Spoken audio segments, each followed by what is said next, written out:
If you enjoy my work, please consider supporting me on my Patreon or on my Buy Me a Coffee page. The links are in the description of this video. East Asia is a region standing on the brink of a population collapse that will, in absolute terms, be the largest in the history of humankind. Fertility rates in the region range from around 1.3 children per woman in Japan to 0.8 children per woman in South Korea, which is the lowest recorded fertility in human history. Populations of all the East Asian countries are aging at a rapid pace and also starting to decline all over the board. Japan already is the oldest country on the planet, with an average age of 48.6 years. China is probably still the youngest country in the region, with an average age between 38 and 39 years, but it is heading in the same direction fast. The number of births per 1,000 people ranges from 6.7 in China to 4.9 in South Korea. The current population of the region is estimated at 1.6 billion people.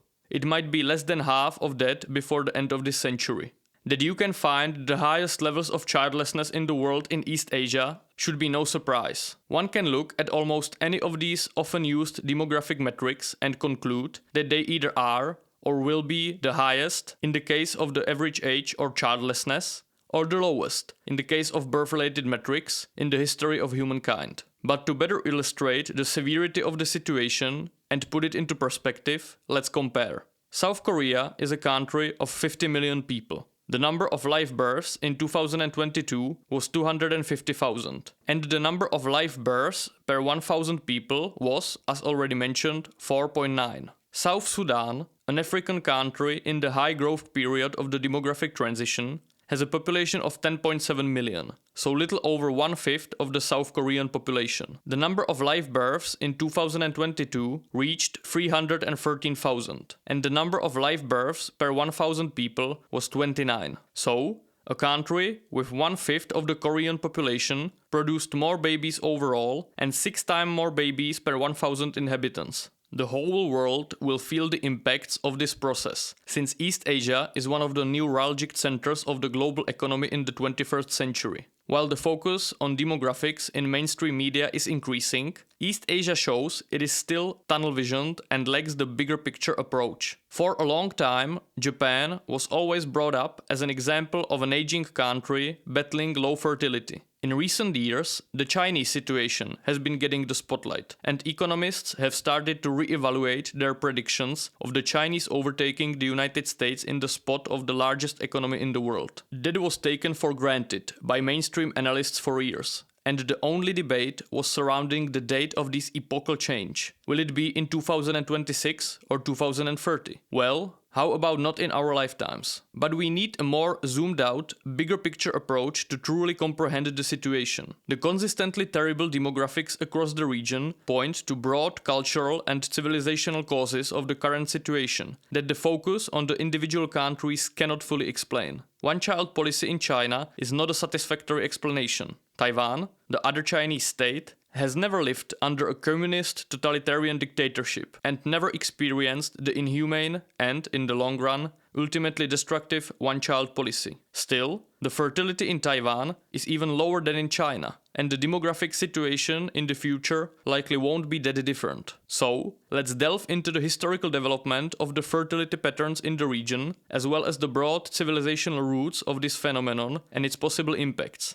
Also, for the purposes of this video, I will exclude North Korea, since it is in a completely different situation than the rest in every conceivable way, and also Mongolia, which, even though it often is geographically included in the East Asian region, is also a different animal, economically, demographically, and culturally.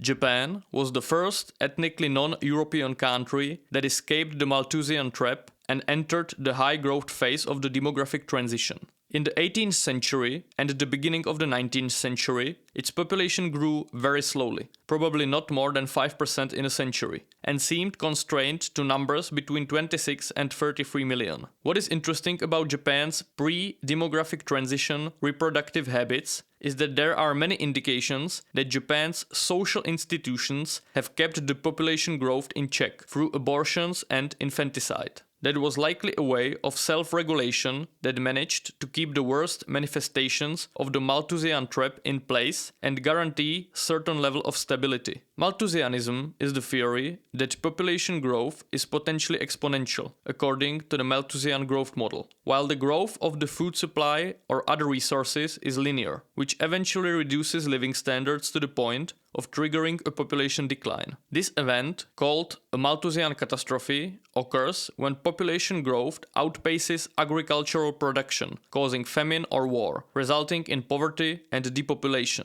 The evidence in the form of sex ratio imbalance points to infanticide affecting between 10 and 20% of births in Japan. In parts of eastern Japan, infanticide was referred to as mabiki, a term for the uprooting of rice seedlings. Sometimes it was seen as an obligation towards the community to perform infanticide with large cultural disdain for families with more kids than they could support, and thus creating troubles for the community. Abortions were also not criminalized until 1870, the period of extensive cultural modernization under the Meiji dynasty and the creation of the modern Japanese state. Just this little sneak peek into the reproductive habits of pre-industrial Japan tells us a lot about the specifics of Japanese culture regarding family life and its differences from the Western cultural framework. Very far away from the pro-natalistic approaches of all the Abrahamic religions, in the East, the more collectivistic emphasis on the harmony of the whole community and the responsibility of the individual to not act against this harmony were accented, even if it means killing newborn babies or performing an abortion, means that would horrify the Christian morality of Westerners. But while infanticide certainly isn't a merry affair, one has to keep in mind that it was a way of societal self-regulation, preventing large-scale Malthusian phenomenons that would lead to disastrous and deadly impacts. It was a cultural form of collective memory to prevent such disasters, which have likely happened many times in the past, from happening again.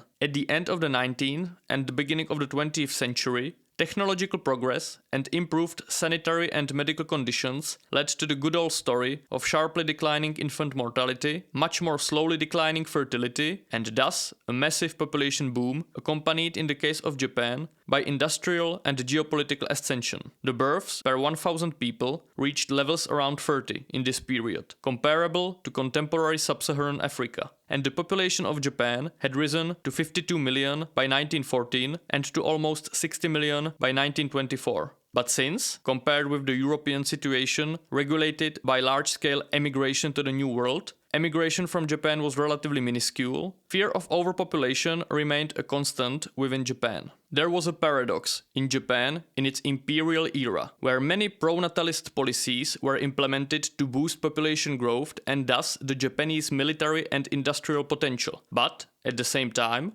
the lack of domestic natural resources led to fears of overpopulation and reliance on imports, and that led to expensive military policies. We all know what happened next. After World War II, a massive baby boom took place in Japan, even larger than in the West, and the fertility rate reached 4.5 children per woman immediately after the war. It was down to 3 by the early 1950s, and to 2 just a decade later. In the 1970s, it went sub-replacement, and for the last 23 years, it has hovered around 1.3 children per woman. The demographic momentum, a tendency for growing populations to continue growing after a fertility decline because of their young age distribution, allowed the Japanese population to grow even in the first decade of the 21st century, when it reached its peak of 128 million. Still, by now, it has entered a period of decline without any end in sight, and the population of Japan is projected to decline to 80 million by the end of this century. All the classic causes known from the West are also in play in Japan: urbanization, female education and labor participation, or higher consumer aspirations. But there are also some regional specifics common for Japan as well as other East Asian countries. No East Asian country possesses the anthropological feminist tradition of relative gender equality reaching back for centuries, as outlined by Emmanuel Todd, which would make the combination of female emancipation with motherhood more culturally accessible. On the contrary, the approach towards family is even more conservative in East Asia than anywhere in Europe.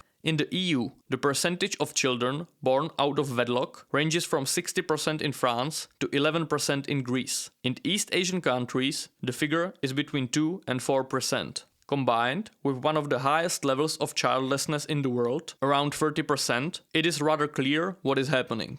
Many women just decide not to have children, since it largely means the end of their aspirations outside of family life. Another East Asian specificity is a propensity toward high life expectancy. Japan has the second highest life expectancy in the world, just after Hong Kong, at almost 85 years. While this postpones the population decline on paper, since the elderly live longer, it just means that the population accumulates in the higher age echelons, making dealing with population aging even more problematic. And East Asians also largely refuse to mitigate the decline by mass immigration, since their cultures are very ethnocentric, and publicly declaring that Japan is basically an ethno-state and that it is desirable that it stays that way won't cause any significant public pushback, as it would in the West. To this, we can add a highly competitive study culture, where examples of suicide of students who are unsuccessful at some important test are not uncommon, and a very demanding work culture, with little regard for the work-life balance. East Asian urbanism also has specifics, with most people living in small apartments within vast megalopolises. All these traits Japan has in common with the other states in the region. But, in one important aspect, Japan also differs from the other states in the area. It started its demographic transition earliest, and the whole process took longer. The fall in infant mortality predates fertility decline to sub-replacement levels by 100 years. In this regard, Japan is more similar to European countries, which means the process is much more gradual in Japan than in other East Asian countries.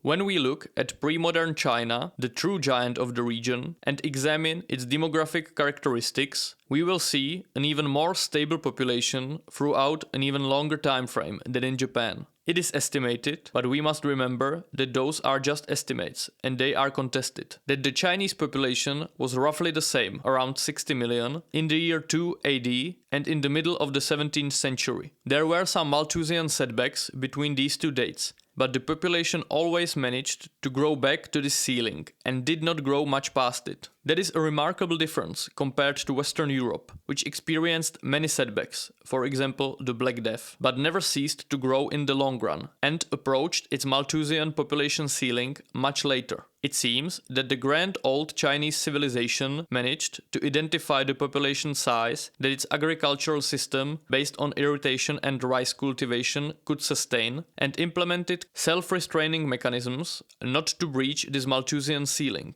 including, once again, relatively widespread infanticide. That is profoundly important, since, in the grand scheme of things, all East Asian societies are, to a certain extent, derived from the ancient Chinese cultural roots. China was, after all, the place where agriculture and, thus, sedentary civilization began to develop earliest in the region, over 9,000 years ago. Even Japan, while having a very proud and distinct culture, was hugely influenced by the Chinese, which passed on to Japan, sometimes indirectly via Korea, a long list of ideas, including rice cultivation, writing, Buddhism, centralized government models, civil service examinations, temple architecture, clothing, art, literature, music, and eating habits. Korea was influenced even more, and Taiwan is basically an offshoot of China, although with significant Japanese influence. But we will come back to this later. At some point, probably somewhere between the 17th and 19th centuries, the intensification of agriculture led to a significant increase in China's population, reaching 430 million in 1850. But this was still not the start of demographic transition, since both mortality and fertility rates were high. It was merely an increase in the sustainable population due to improved agricultural techniques. The true demographic transition, kicked off by falling infant mortality rates, started only after 1949, when Mao and the Communist Party took power. At this period, the population growth started to frighten the party leaders, because the population was growing by 3% annually for some period. which is a truly staggering pace. And since China was still mostly a pre-modern agricultural country and the fear of famine and other Malthusian catastrophes is deeply ingrained within these cultures, worry about possible consequences started a shitstorm of contradicting policies, where the pronatalism was tuned down for a year or two and abortion was legalized in 1957, just for that to be again overridden by Mao's newly found persuasion that the socialist utopia can feed everybody. But it could not, especially if Stalinist-type collectivization was to be applied simultaneously. We all know the results. Up to 18 million people died from hunger and disease. But the underlying momentum of the demographic transition was so great that it managed to roll over these tragic setbacks, and the population managed to grow from half to 750 million between 1950 and 1967, with the fertility rate above 6 children per woman well into the 1960s. However, it already began to slide significantly and nearly halved between 1965 and 1975, as modernization and urbanization repeated the well-established demographic processes. The fertility rate went sub-replacement in the 1990s and, according to the official data, is now close to 1 child per woman, even though the data are contested and many people claim that the situation is even worse in reality. But the official data are bad enough. In the first 15 years of the 21st century, the Chinese median age has risen by 7 years. Between 1975 and 2050, the number of Chinese over the age of 60 is forecast to rise 7-fold, while the number of those under 14 years will more than halve. And the Chinese population as a whole might also halve and decline to levels around 700 million throughout this century. But what about the one-child policy, you might ask? Is that not the root of Chinese demographic problems? Well, no. While it definitely negatively impacted the lives of millions of people and is an example of inhuman social engineering, when we look comparatively at the other East Asian countries that started their demographic transition at the same time as China, so Taiwan and South Korea, they both experienced basically the same fertility decline in the same time span as China, without any similar policies, as we will see in the next chapter. So China basically just legally ensured that no other endgame was even possible. What I find most interesting about the one-child policy is that it seems in sync with the pre-existing culturally ingrained habits of population regulation, even though it is infused with communist megalomania. The one-child policy would probably never have been conceived as a reasonable policy choice in Abrahamic civilizations, but it would likely not turn out that differently, even without the one-child policy. Sure, there is the gender imbalance it created, which is a significant societal problem in China. But the biggest issue is the pace at which the demographic transition happened. While in Japan and most Western European countries, 100 years or more elapsed between the fall of infant mortality rates and the decline of fertility rate to sub-replacement level, in China, this all happened within 40 years. While in Europe, the people born in times of 6 children per woman average fertility are long dead now, in China, these people, born in the 1960s, are not even retired yet. The crash will be massive, and the whole world will feel the impacts.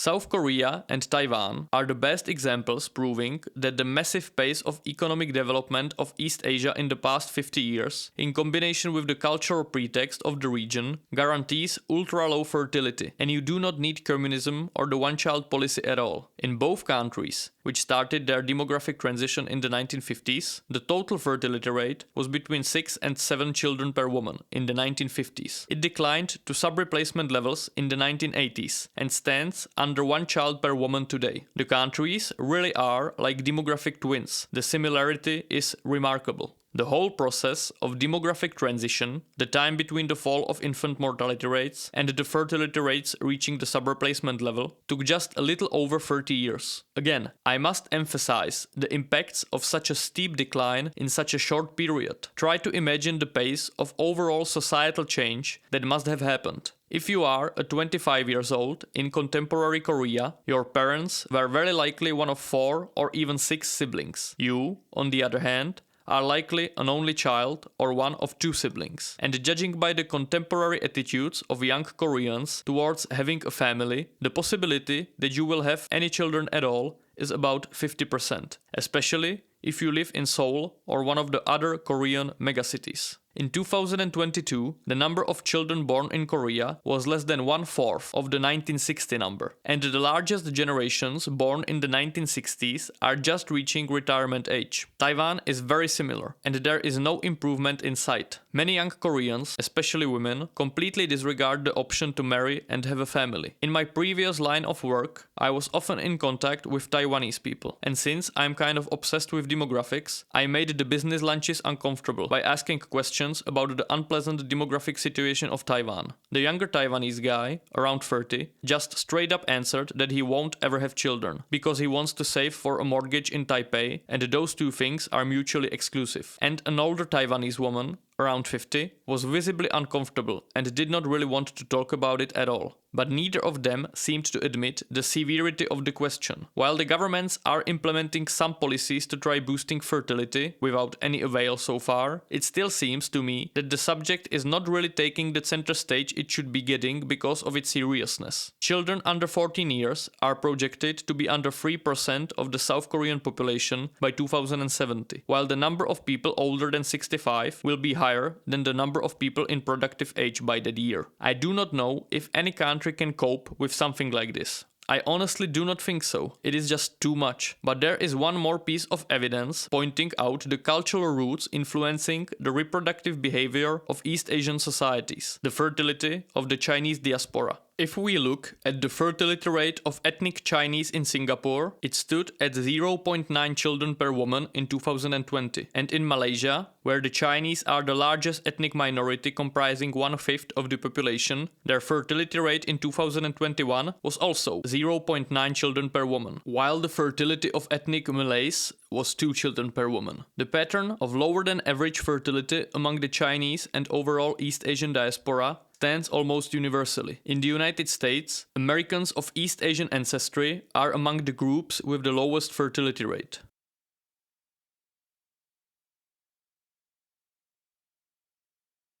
So, the broad picture is starting to appear before our eyes. All East Asian cultures are, to some extent, derived from the ancient Chinese cultural core. These cultures have ingrained the ability of reproductive self-regulation, as we have demonstrated in the practice of infanticide, abortions, and cultural disdain for having a larger family than one can support. That does not mean that East Asian societies are not pro-family, which they absolutely are. Family stands in the center of the social order and is highly valued. Large families thrived and were supported in times of prosperity and abundance. But the Confucian values of self-reliance, self-cultivation, and self-control also emphasizes the ability to limit the number of children for the sake of the stability of the community. And instead of pouring one's resources into having as many offsprings as possible, it might be more advantageous to aim more resources into the nurture of fewer children that would be able to succeed in the highly competitive, results-based society. All this is underpinned by the shame-based focus of East Asian cultures, in which control is executed by the inculcation of shame and the complementary threat of ostracism. So, you really do not want to be the one that is breaching the established cultural norms, whether it means having more children than it's seen as desirable, or that you are able to support. When we apply all this to contemporary, highly technologically developed East Asian states, it should be no surprise that fertility is as low as it is. East Asian countries are highly economically successful and innovative, but a significant social cost is connected to this success. The breakneck pace of modernization and urbanization leads to a society where having children is very hard to combine with the push to achieve higher education in some lucrative field and get employed in the rather rigid corporate structures of East Asian companies. As a parent, you definitely do not want your children to be the ones who failed in an academic exam. And as a child, you are likely completely frightened by this possibility, since it might be seen as disgracing you, your family, and your lineage. That is also supported by the disregard towards lower-class manual labor, which is also higher in East Asia than in the West, since East Asian cultures always highly praised education and rigorous studying. In such circumstances, you might prefer to have only one child, if you choose to have any children at all, and to prepare this child from a young age to succeed academically and professionally by extensive tutoring. But that costs money, of course. Most people cannot afford that for 3 or 4 children. And there are clear results. East Asians, as a group, have the highest IQ out of all major ethnic groups in the world, only after Ashkenazi Jews. When you look into the United States, they are able to completely roll over the competition when it comes to getting to the top universities. That reached a point where they were openly discriminated against on racial basis, which is really absurd. This practice was fortunately recently banned by the US Supreme Court. Nevertheless, if you succeed in this competition within East Asian countries and get through the university, with having children while studying would be probably seen as almost suicidal, you then get employed in some behemoth company and work insane hours while also having to attend basically compulsory drinking parties with your boss after work, since you do not want to be the one who turns boss down in a shame-based culture. And if you are really successful, you might be able to afford a small apartment in one of the East Asian megalopolises with insane property prices. Combined with the inevitable cultural westernization with its emphasis on individual aspirations in the globalized world,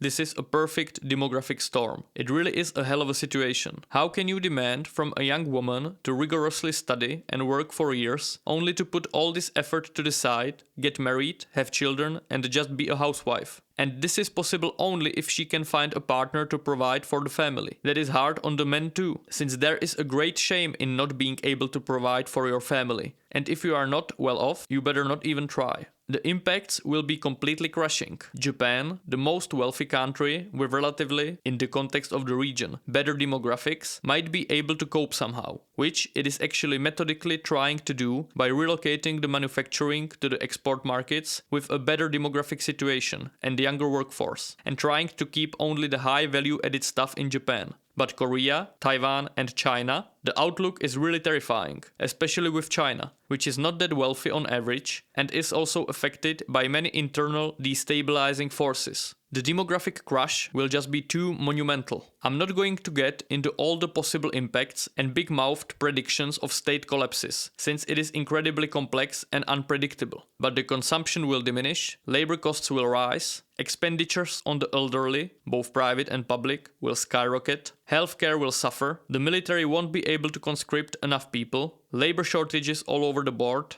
public decay affecting depopulating countryside and suburbs, the whole package. All the jobs and opportunities are located in the large cities, where young people are moving from depopulating peripheries. Still, while you might be able not to notice the demographic decline in the large cities, it just makes the property prices there skyrocket, and the people that have moved there are not able to afford children, making the large cities demographic black holes, with the rest of the countries just changing to decaying ghost towns. In Japan, there is already a whole industry created around removing the corpses of elderly people who died alone weeks earlier in their apartments. People always say AI, automatization and robotization will sort it out. Everything will be done by robots, which will manufacture stuff and care for the elderly. But to me, this has always sounded a little too good to be true. Sure, the technology might mitigate some of the impacts in highly technologically skilled economies of East Asia, but it will not save them. You cannot really cheat nature,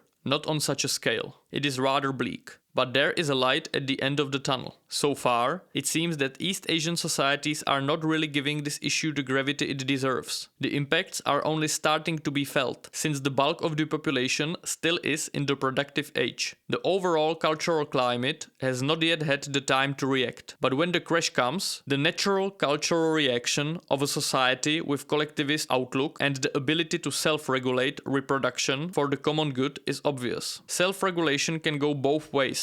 If, in the past, Chinese society went through a couple of famines and epidemics and was like, well, let's cool it off a bit with having too many babies that our rice-based agriculture cannot support, and shame on you if you breed like a rabbit. In the future, the paradigm might shift to something like, shame on you if you do not want to contribute to the societal harmony by having reasonable amount of children. Do you want to go through the awful population crash period again? These processes are, of course, not fully conscious. It is more of a cultural framework that enforces certain behavior without most people being aware of why it all started. But seeing how these cultural shifts play out will be very interesting. But I would say that the whole females choosing not to have a family thing won't fly in the future. not in East Asian cultures. And out of all the societies dealing with massive aging, I would say that something akin to culturally expected suicides of the elderly after reaching a certain age might also appear in East Asia. The thing is that nobody has ever dealt with these issues on this scale in human history. The cultural impacts might be very surprising and powerful,